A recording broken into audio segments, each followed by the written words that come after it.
Hello everyone, welcome to আদির কীর্তি। আজকে 19শে April. আজকে আমার আর গৌরাঙ্গর 5th ইয়ার ম্যারেজ অ্যানিভার্সারি। তো 5 বছরের বিবাহবার্ষিকী, সেরকম কোনো প্ল্যান নেই।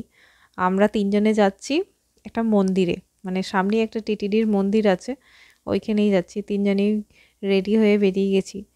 রেডি হয়ে বেরোনোর আগে আদি একটা কীর্তি করেছে। ওর কীর্তিকলাপ ছাড়া তো কোনো কিছুই আমাদের শুরু হয় না। যাই হোক, আমি ওটা শর্টসে শেয়ার করেছি, আর আমি এই মূল ভিডিওতেও দেখাবো একটু পরে। 1-1.5 বছর আগে যখন আমি ইউটিউব প্রথম শুরু করি, তখন এই মন্দিরটা একবার এসেছিলাম। তখন এই মন্দিরটা তখনও মানে পুরোপুরি কমপ্লিট হয়নি, তখন হচ্ছে, মানে অর্ধেকটা হয়েছে অর্ধেকটা হয়নি এরকম অবস্থায়। তো আমরা যেমন এসেছিলাম, আর একটা বাচ্চা মেয়ে এসেছিলো তার ফ্যামিলির সাথে। তো সেই বাচ্চা মেয়েটা হঠাৎ করে এসে আদিকে এসে জড়িয়ে ধরেছিল, আর দুজনেই ধুপুস করে পড়ে গেছিল। এই মন্দিরটা এলে খালি আমার ওই কথাটি আগে মনে পড়ে। যাই হোক, মন্দিরটা খুব সুন্দর, ছিমছাম সাজানো গোছানো, তিরুপতির মন্দিরের আদলেই করা। কিন্তু ওখানে মন্দিরটা তো অনেক বড়, এখানে ছোটোখাটো, মানে কিন্তু আদলটা ঠিক ওই রকমই, একটা ছোট সংস্করণ বলা যেতে পারে। যাই হোক, ভেতরে তো ক্যামেরা অ্যালাউ নেই।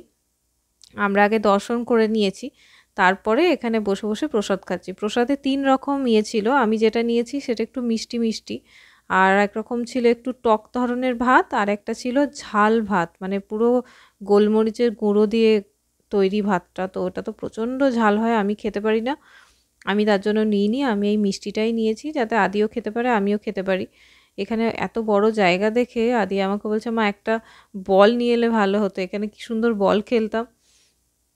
যাই হোক, ও তো খুব আনন্দ করেছে, মানে এত ফাঁকা জায়গা আর এত আলো, আর চারিদিকে লোকজনও আছে, এমন নয় যে লোকজন নেই। তবে আমি এই মন্দিরটা সবসময়ই এরকম হালকা ফালকা মানে লোকই দেখেছি, খুব একটা ভিড়ভাট্টা থাকে না। মানে শান্তিতে আপনি এসে কিছুক্ষণ বসতে পারেন, আরাম মানে আনন্দ পাবেন, মানসিক শান্তি পাওয়া যায়। যাই হোক, মন্দিরে দর্শন হয়ে গেছে, আমরা এবার বাড়ি যাব। আর আদির কীর্তিটা বলি শুনুন। বেরোনোর আগে ও বাইরে বারান্দায় দাঁড়িয়েছিল, তার মাঝখানে গিয়ে পুরো ট্যাপ খুলে, মানে বেসিনের ট্যাপ খুলে নিজের জুতোগুলোকে ধুয়েছে। জানি না ওকে কে ধুতে বলেছিল। যাই হোক, সব জুতোগুলো এমন ধুয়েছে, এত ভিজিয়েছে, কোনো জুতোই আর পরে আসার মতো ছিল না। দিয়ে আমি বললাম, থাক যেতে হবে না, যাব না আর। ওর বাবা বললো, না বাইরে চলো, মানে দোকানে গিয়ে একটা জুতো কিনে নেবো। আমি বললাম, না, ফালতু ফালতু আবার জুতো কী জন্য কিনবো। ও তখন ওর চপ্পলটা পরে রেডি হয়ে গেছে, মা আমি চপ্পল পরে চলে যাব। এইগুলো দেখছেন, আমাদের ওখানে রাস্তায় যেমন ধান মেলা থাকে, এখানে এরকম ভুট্টা মেলা থাকে। এখানে তো ভুট্টার চাষ হয়, সুইট কর্ন, নর্মাল ভুট্টা, সব দু রকমই চাষ হয়। তো এরকম রাস্তায় এরকম ভুট্টা মেলে মেলে শোকায়।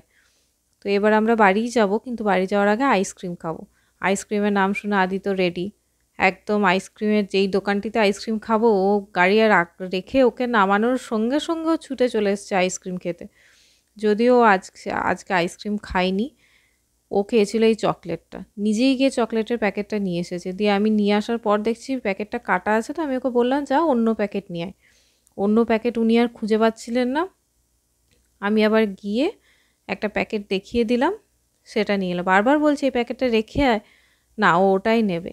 অথচ ওখানে অন্য আরও প্যাকেট আছে, ওর সেটা নজরে পড়ছিল না। আমি আবার গিয়ে দেখিয়ে দিলাম, দেখিয়ে দিতে ও আবার ওই প্যাকেটটি নিয়ে এলো।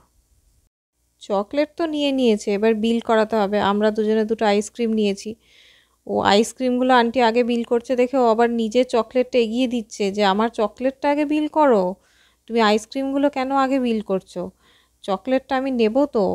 আন্টি হাসছে, আন্টি প্রত্যেক দিন ওর কাণ্ড কারখানা দেখে আর হাসে। যাই হোক, আমরা আইসক্রিম খেয়ে বাড়ি যাই। আপনারাও ভালো থাকবেন। যদি ভিডিওটা ভালো লাগে অবশ্যই লাইক, কমেন্ট, শেয়ার, সাবস্ক্রাইব করবেন। Thank you.